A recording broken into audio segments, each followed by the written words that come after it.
तो hello guys, तो कैसे हैं आप लोग। उम्मीद करता हूं कि आप लोग मस्त होंगे और स्वस्थ होंगे। आज का हमारा टॉपिक है पिट्यूटरी ग्लैंड, जो कि हमारा इंडोक्राइन सिस्टम का एक ग्लैंड है और ये मास्टर ग्लैंड है। तो आज शुरू करेंगे पिट्यूटरी ग्लैंड और इसका जितना भी हार्मोन सिक्रेशन है और जिस जिस ग्लैंड पर ये काम करता है उसके बारे में जानेंगे।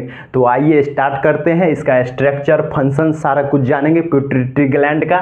तो स्टार्ट करते हैं वीडियो। सबसे पहले पिट्यूटरी ग्लैंड क्या है। तो पिट्यूटरी ग्लैंड हमारा एक मास्टर ग्लैंड भी कहलाता है। इसको मास्टर ग्लैंड बोलते हैं क्योंकि ये सभी ग्लैंड का बाप है, इसलिए इसको मास्टर ग्लैंड बोलते हैं। और इसका भी एक दादा है जिसको बोलते हैं, क्या बोलते हैं उसको, हाइपोथैलेमस। हाइपोथैलेमस क्यों दादा है? क्योंकि पिट्यूटरी ग्लैंड को भी हाइपोथैलेमस ही कंट्रोल करता है। उसका जितना भी हार्मोन्स सिक्रेशन कराना है वो हाइपोथैलेमस कंट्रोल करेगा। क्यों? क्योंकि जब ये बोलेगा कि ये हार्मोन्स हमारे शरीर के लिए ज़रूरी है, सिक्रीट करो, तो सिक्रीट करेगा। बोलेगा अब नहीं ज़रूरी है, रोक दो, तो ये बोलेगा इसको रोक दो, तो रोक देगा। तो हाइपोथैलेमस इसका भी मतलब हमारा मास्टर जो ग्लैंड है, जो बाप है वो पिट्यूटरी ग्लैंड है और इसका भी जो बाप है वो है हमारा हाइपोथैलेमस। मतलब एक तरह से दादा जो है हाइपोथैलेमस, और इसका भी एक परदादा है। हाइपोथैलेमस का भी परदादा है हमारा ब्रेन इसको कंट्रोल करता है। तो हाइपोथैलेमस मास्टर ग्लैंड है हमारा, और मास्टर ग्लैंड का भी मास्टर ग्लैंड हाइपोथैलेमस है। इतना बात खत्म। तो उसके बाद बिकॉज ये मास्टर ग्लैंड क्यों है हमारा पिट्यूटरी ग्लैंड मास्टर ग्लैंड क्यों है? Because it controls the many function of other endocrine glands. मतलब हमारा जो बहुत सारा इंडोक्राइन ग्लैंड्स है उसका फंक्शन ये कंट्रोल करता है। एग्जाम्पल में ले लेते थायराइड, एड्रिनल, गोनाड्स में हमारा ओवरीज, टेस्टिस ये सब आता है। तो वो भी बहुत सारा हार्मोन्स का सिक्रेशन करता है इसलिए। तो अब इसका लोकेशन देख लेते हैं और स्ट्रक्चर देख लेते हैं।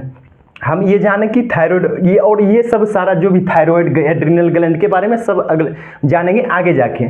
तो सबसे पहले ये कहाँ लोकेशन है? ये हमारे ब्रेन में स्थित है, हमारे ब्रेन में है, फाउंड एट द ब्रेन। और उसमें भी कहाँ? इन ए स्मॉल बोनी कैविटी।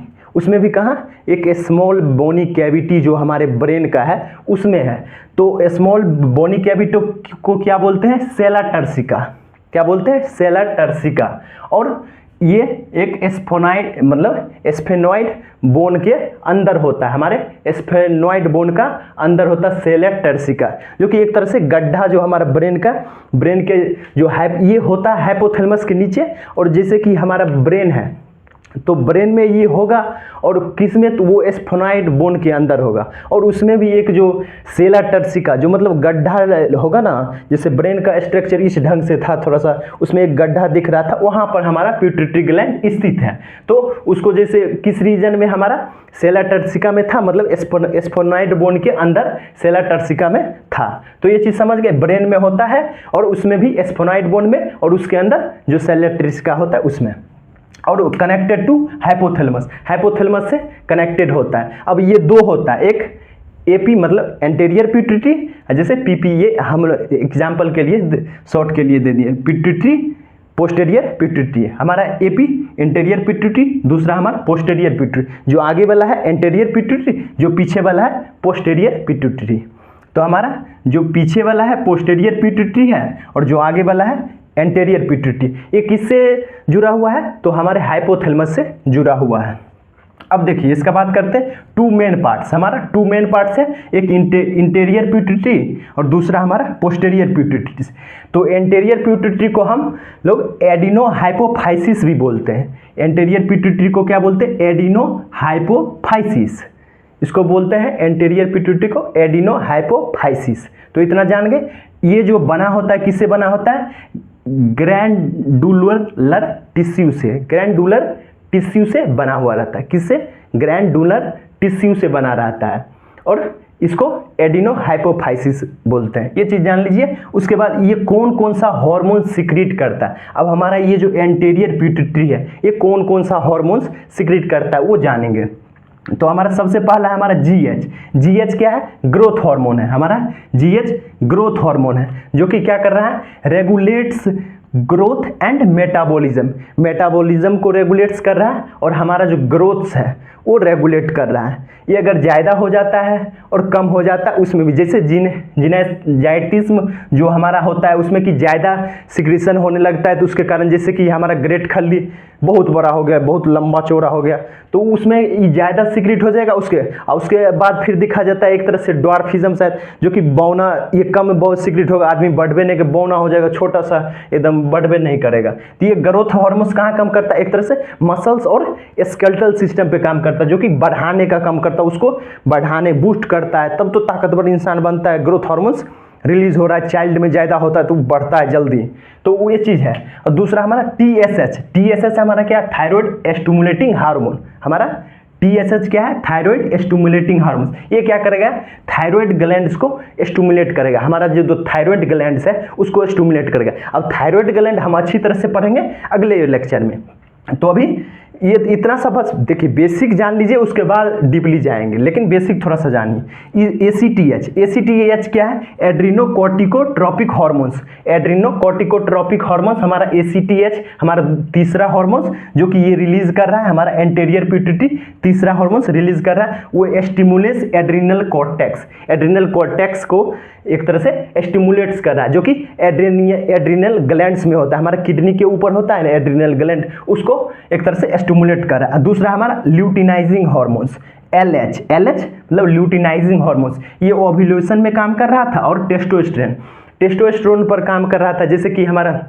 सिक्रेशन में, टेस्टोस्टेरोन के सिक्रेशन में हेल्प कर रहा था। जैसे कि हमारा टेस्टोस्टेरोन कहाँ बन रहा था, टेस्टिस में, मेल गोनाड्स में बन रहा था, और ओव्यूलेशन कहाँ होता है, फीमेल गोनाड्स में। तो फीमेल गोनाड्स में ओव्यूलेशन जो पीरियड होता है मेंस्ट्रुअल साइकिल में, आप लोग अच्छी तरह से पढ़े हैं, तो उस पर ये ओव्यूलेशन करवाने में, जैसे फर्टिलाइजेशन होता है ओव्यूलेशन पीरियड में, तो उसमें ये काम करता है। दूसरा हमारा प्रोलैक्टिन क्या होता है, मिल्क प्रोडक्शन।